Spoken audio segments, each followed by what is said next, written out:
We found this in polling when we polled Colorado. Number one issue for Coloradans is reliability. And what we found on that carbon rule is that there'll be 5.2 million,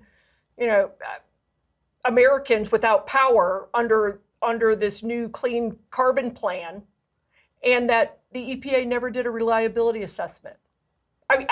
That's malfeasance.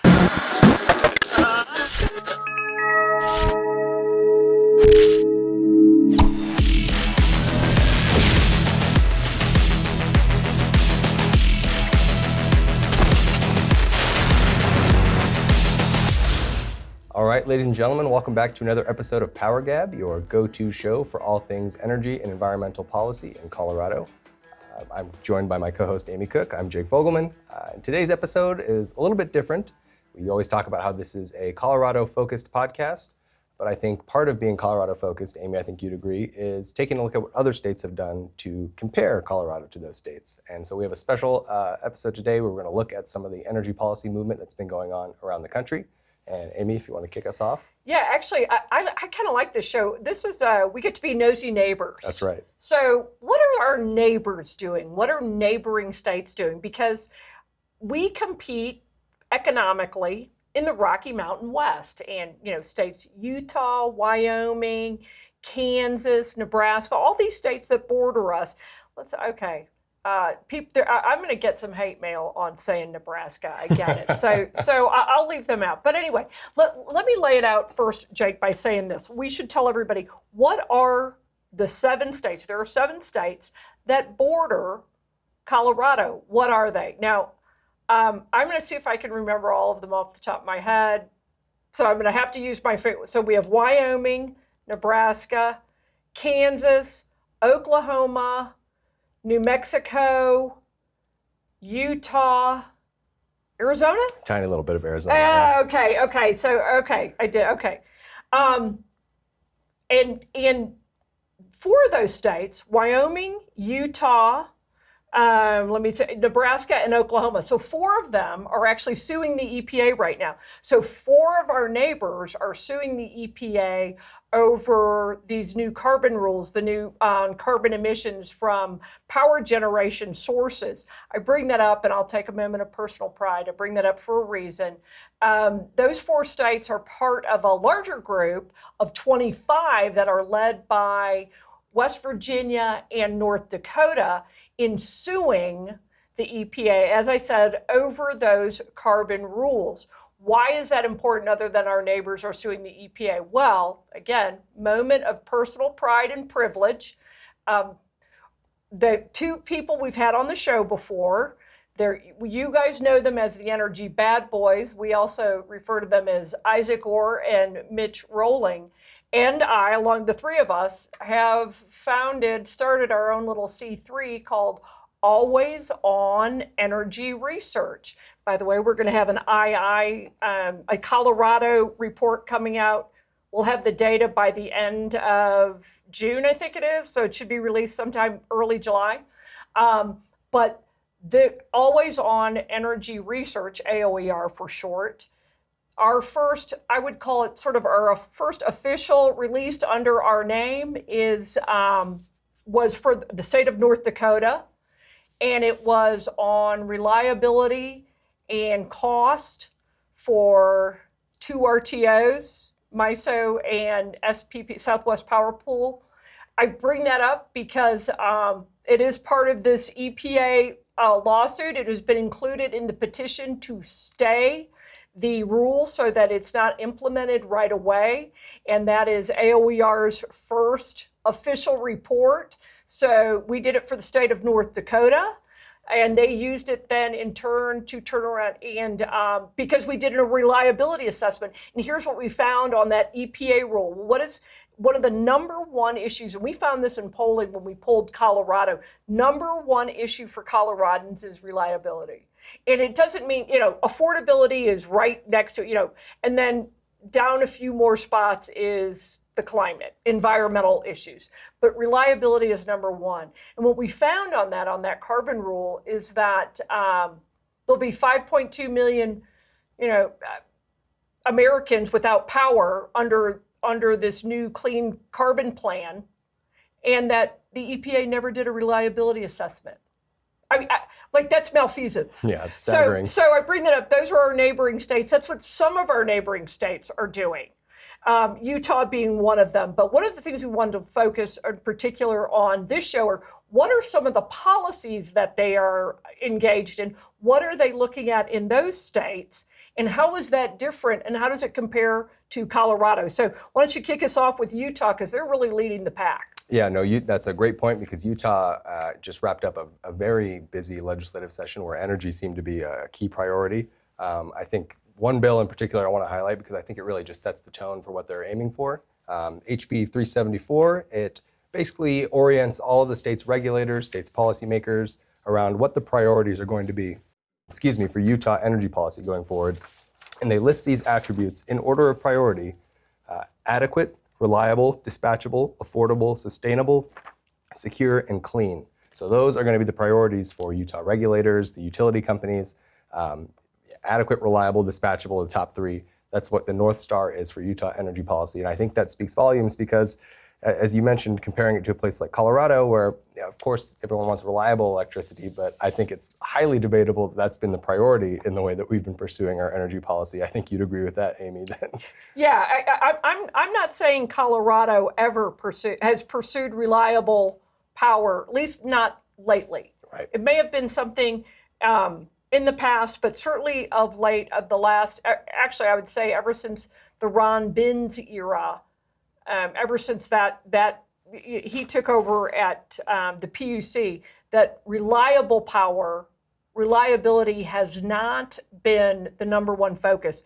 And what I loved is they actually said in the legislation, in this order. Right. And number one was adequate. Yep. And then reliable, dispatchable, so all things relating to reliability like we're talking about. And then affordability, of course, is important. As you pointed out, that's very important to Colorado voters as well. And then it's sustainable, secure, clean. Those other things that are nice, but they don't come above, providing secure, reliable power that people need to live their lives. So I actually spent some time in Utah a couple of weeks ago, and I spoke with their energy office, and they talked about they have an entire strategy. And we'll drop it in the show notes. So some of the stuff that we've already mentioned today, we'll drop these, like the article that Jake and I are referencing, as well as this strategic energy framework that they have published. We'll drop that in the show notes. They talk about, and they said their number one priority, and they look at this for Utahns, is that they feel it is imperative upon state leaders that they provide power, reliable, adequate, reliable power, affordable as well, to the state. That's their priority. And they never diverged on any of that. There's another bill that I think is kind of interesting because to some extent, it is aimed, I think they didn't tell me this directly, but I would say it's aimed at states like, Colorado. And it is, sorry, and by the way, our producers are going to hate us because we have paper today right. And we're rustling it. Shuffling papers. Yeah. Believe it or not, there's an entire production team here that has to make us look good on air. And sound good on audio. But they call it it's HB 374, State Energy Policy Amendment. This bill, and this is what it says. Oh, no, actually, I'm sorry, I just read yours. It's HB 48. This is designed to fire a shot over the bow of anybody who might sue them over the good neighbor policy.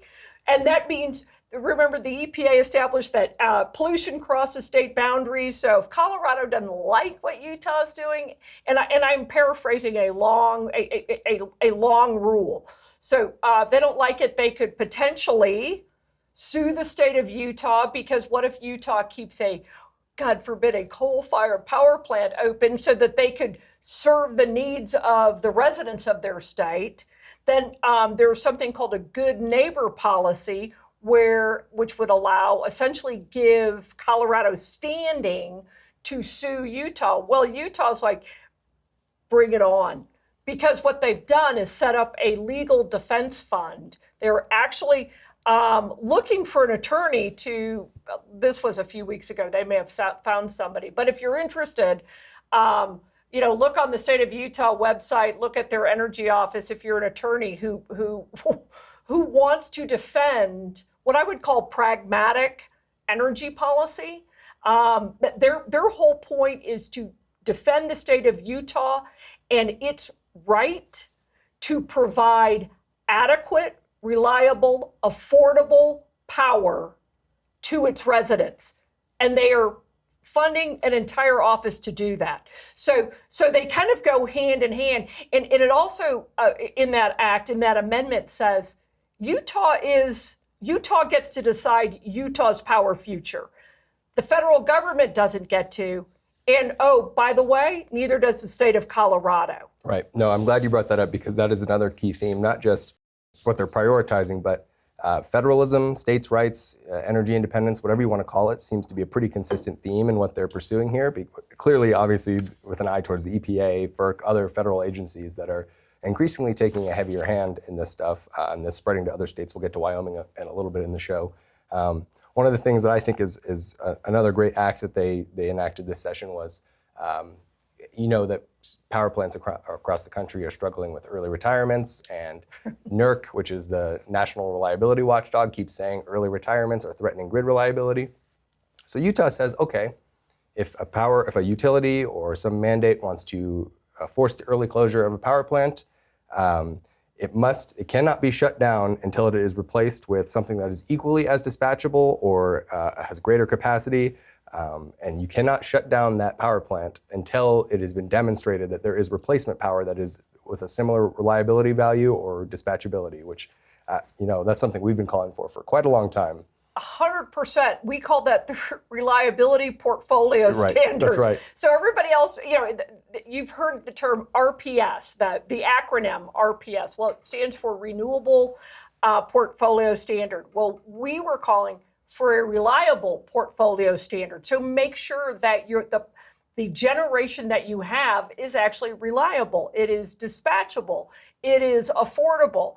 And one of the things that has driven up the price in Colorado has been the premature retirement of Comanche. Right. Yeah, because we've talked about this before, but utilities, when they close a coal plant, for example, early, they still get to recover the costs of building that coal plant. It just comes from you, the ratepayer, and then you, the ratepayer, also get to foot the bill to replace that power with whether it's wind, solar, batteries, a natural gas plant.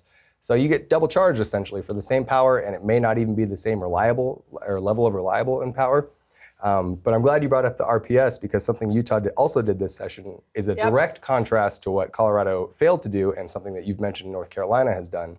They replaced their renewable energy standards with clean energy standards to include carbon capture, nuclear. They added pump storage hydropower, all this stuff that was excluded from the previous renewable standard.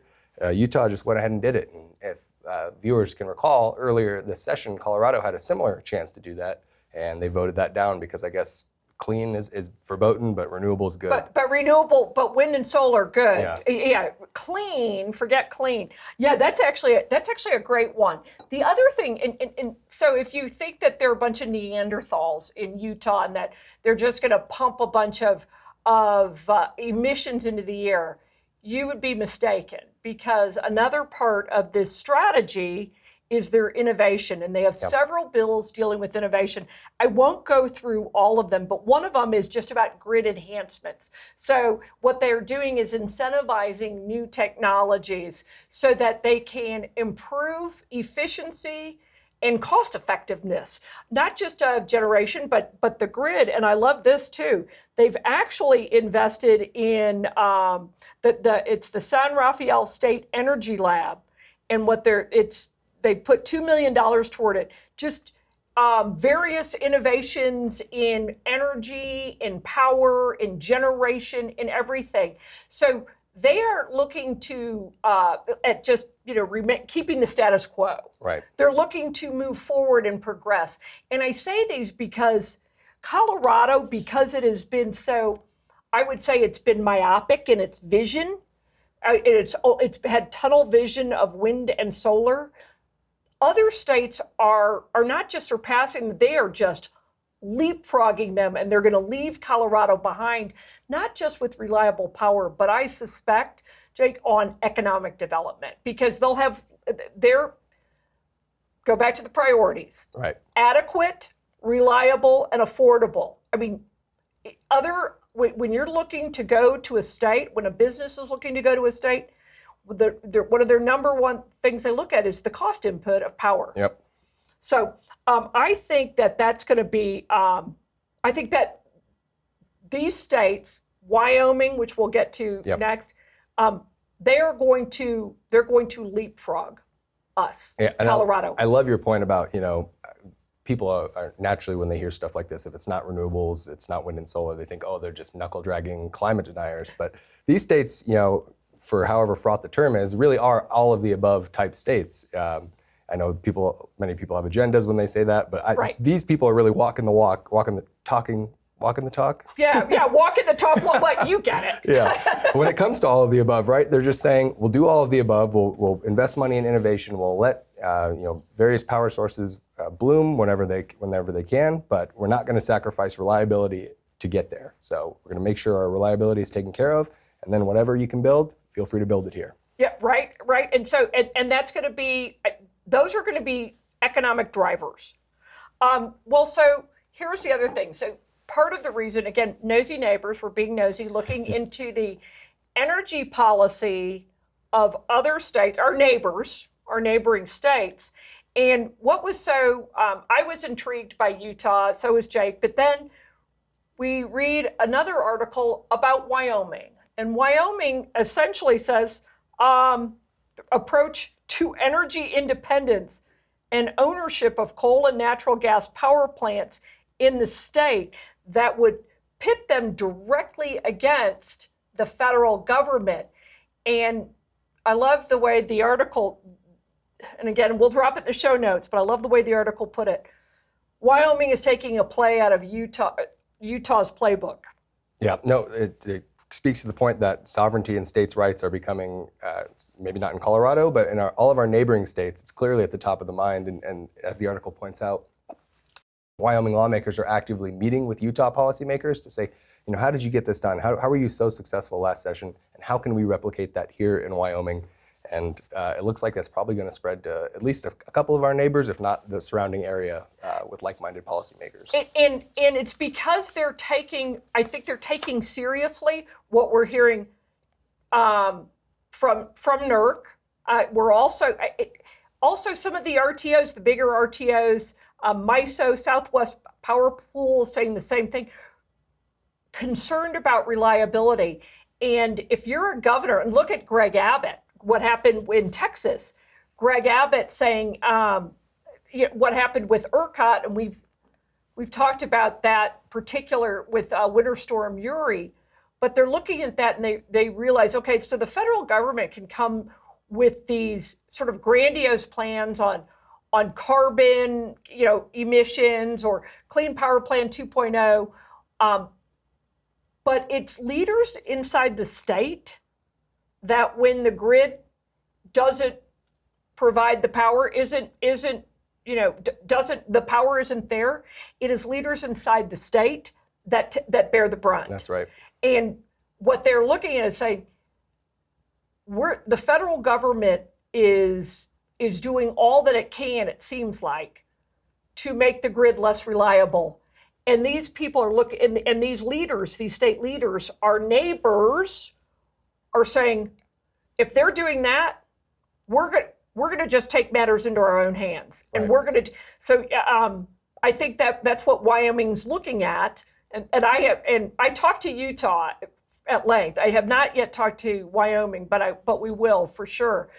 I also want to bring up not a neighbor, but somebody else who's also taking an approach, and I say that because what you're going to find is states are going in different directions. Yep. Those 25 states that are suing the federal government, one of those states is also the state of Kentucky, and this is what a bill that recently passed in the state of Kentucky, and it said the demand for reliable, resilient, dispatchable electric power is anticipated to significantly increase. And then they go in and say the current economy and economic future of economic development of, I didn't know Kentucky's a commonwealth, but it is, requires reliable, resilient, dependable, and abundant supplies of electrical power. These are states that are looking at the power supply and the people that they have to serve, which is vastly different than what Colorado is doing. Yeah, no, it's a great point. Like you said, these state lawmakers, these state policymakers know that if things go south, the federal government can have all these grandiose ideas, like you said, but if things go south, it's on their heads. Their voters will be, coming at them and looking for accountability. And so they're taking matters into their own hands. You're seeing, like you said, you're seeing it even across the country. States are diverging. You have a handful of states that are pursuing sort of the same, doe-eyed vision of the future and pursuing wind and solar at all costs. And other states are saying, we need to take reliability very seriously because, there's only so many alarm bells that we can ignore about the grid reliability problem. And Utah and Wyoming both are saying fossil fuels are part of our future. That's right. In fact, we're gonna, and they own it. In that article we discussed, it said coal, according to Wyoming, they say it out loud, coal is a benefit. And it is a benefit because it's reliable, it's affordable, and then you look and the definition of clean now becomes things, carbon capture, things like that, technologies like that. Now, I just want to real quickly, this is from a Colorado bill on its legislative declaration. Now, remember what we've talked about with Wyoming and in particular Utah, also the state of Kentucky. I get it, it's not a neighbor. I know my geography, but it's not. It was more there just to highlight this divergence with paths that states are taking. This is what Colorado had in its legislative declaration in the bill SB 159, the one to kill oil and gas. It said, the 28th conference of the parties to the United Nations Framework Convention on Climate Change called unanimously for a transition away from fossil fuels, and the International Energy Agency states that an end to new fossil fuel development is needed for a 50% chance of limiting global warming to 1.5 degrees Celsius. That is in Colorado's legislative declaration. Now, compare those to the sort of the strategy, the legislative declarations of Utah, Wyoming, and Kentucky. What you see is Colorado committed to this sort of global agenda. Kentucky, Wyoming, and Utah committed to providing reliable power to its residents. Huge difference. It is a huge difference. Divergence, I think, is the key word here when we're talking about state approaches. But as we're coming up on time here, before I kick it over to you for the main takeaways for our listeners, I hope they enjoyed this. It's not Colorado's focused, but it's nice to see what other states are doing, especially states that are nearby, that people are familiar with, that have similar geographies and climates to us. What they're doing for energy policy it drives a sharp contrast with Colorado. So before we wrap up, if you want to give the listeners 3 takeaways from what other states are doing. Yeah, I hope we get to do another Nosy Neighbor, PowerGab edition, because it is helpful to see what other states are doing. We don't exist in a vacuum. What Colorado does actually could impact other states, especially in the economic development area, as power prices in Colorado go up and reliability goes down. So 3 takeaways from this. You've said it a couple of times, you've repeated it a couple of times, I said it a couple of times, states are diverging. They're going in entirely separate paths, different paths on energy policy. Colorado, I would say, is sort of the poster child for those that are looking to 100% wind and solar, and if not 100%, then it's darn close, wind, solar, and batteries, and it will be wildly expensive. On the other side of that will be the states that are looking at affordable, reliable, adequate power generation for its residents. I guess I'll leave it up to viewers and listeners. Which state do you want to be in when it's bitter cold? When it's the wind chill factor is 30 below. But there's a divergence in energy policy, and it's dramatic. I think the other thing to take away from this is this federalism issue, which means states are supposed to have the authority over generation and transmission of their how they serve their residents.